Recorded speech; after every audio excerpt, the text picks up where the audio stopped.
This is a transcript of Audrey Young's subscriber-only premium politics newsletter. To sign up, click on your profile at ngerald.co.nz and select Newsletters. For a step-by-step guide, click here. Welcome to the politics briefing in what has been a scrappy first week of the campaign. There have been no great blunders by any of the leaders, but Labour MPs and supporters will be getting the hard word from the campaign bosses to show more discipline and care in their communication. A series of mistruths and hyperbole by Labour MPs has produced a narrative of them being fast and loose with the truth. Nobody could seriously believe Andrew Little truly meant that National would flog off the schools and sack all the teachers, as he wrote on his Facebook page. Then why say it? Deputy Political Editor Thomas Coughlan has outlined the various misdemeanours that have served to take focus away from the carefully planned campaign messages, see below, and new policies such as 300 more police. 3 polls were published this week, but all were done in August and barely captured National's tax policy, let alone any of the campaign. But the one that will have Hipkins crying on the inside is the one by Talbot Mills, Labour's own pollster, which has his popularity down 6 points and Labour down 2.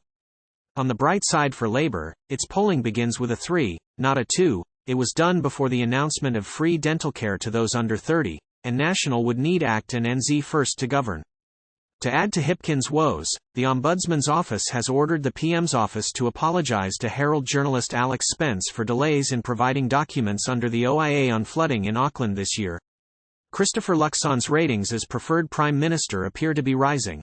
Despite the menacing photograph used by the Council of Trade Unions in its anti-Luxon ad in the Herald on Monday, the image left by television clips of the campaign is of a high-energy, focused politician, and usually positive except when he walks away from stand-ups, cutting off questions from journalists. Colleague Derek Cheng drew the long straw to cover Luxon's tourism-focused visit to Queenstown yesterday, involving gondola jet boat rides, but also the deadly serious issue of a local housing crisis which is impeding economic growth. Luxon announced a new Great Walk and an extension of working holiday visas from 30-year-olds to 35-year-olds.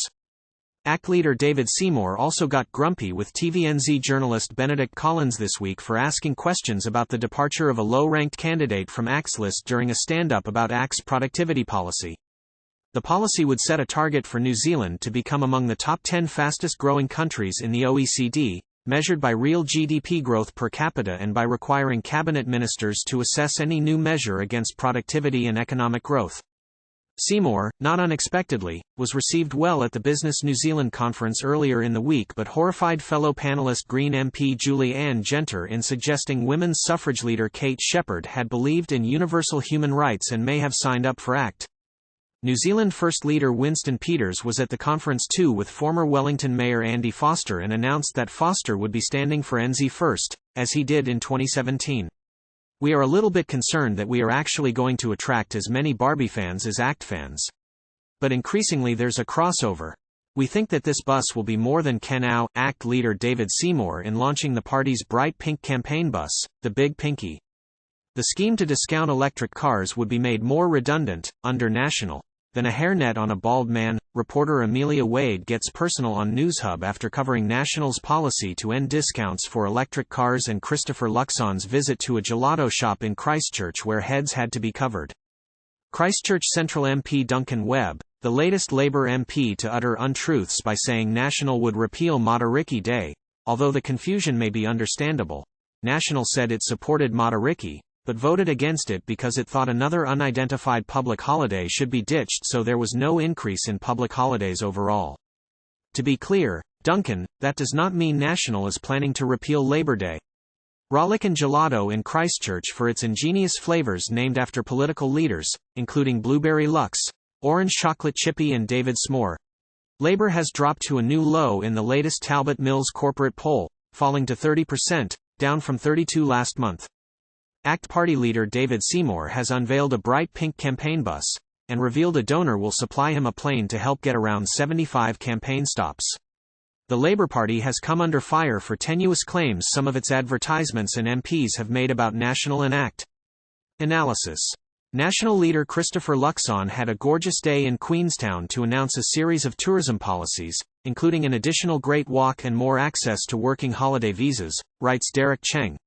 Prime Minister Chris Hipkins' office has been ordered to apologise by the Chief Ombudsman for breaching the Official Information Act. The leaders of Labour, National and the Green Party have all pledged to build at least another 1,000 state houses a year in Auckland if they win the election. Opinion. National, polling well and still the favourite, narrowly, to win the October election, has been hit with 3 questionable calls in the last week or so, writes Thomas Coughlan. The race for the East Coast electorate of Ikaro Arafiti has been flung wide open after Meka Waitiri's shock defection to Te Pāti Maori. National Party leader Christopher Luxon has promised to build 10,000 new electric vehicle chargers, saying Kiwis aren't switching to EVs because they have range anxiety. Labour leader Chris Hipkins has promised to lead a prime ministerial trade delegation to India within the first 100 days of taking office if Labour wins the election. Maori Development Minister Willie Jackson has described ACT leader David Seymour as the country's most dangerous man. National leader Christopher Luxon has told an audience of business leaders he would treat them like adults, unlike the current government.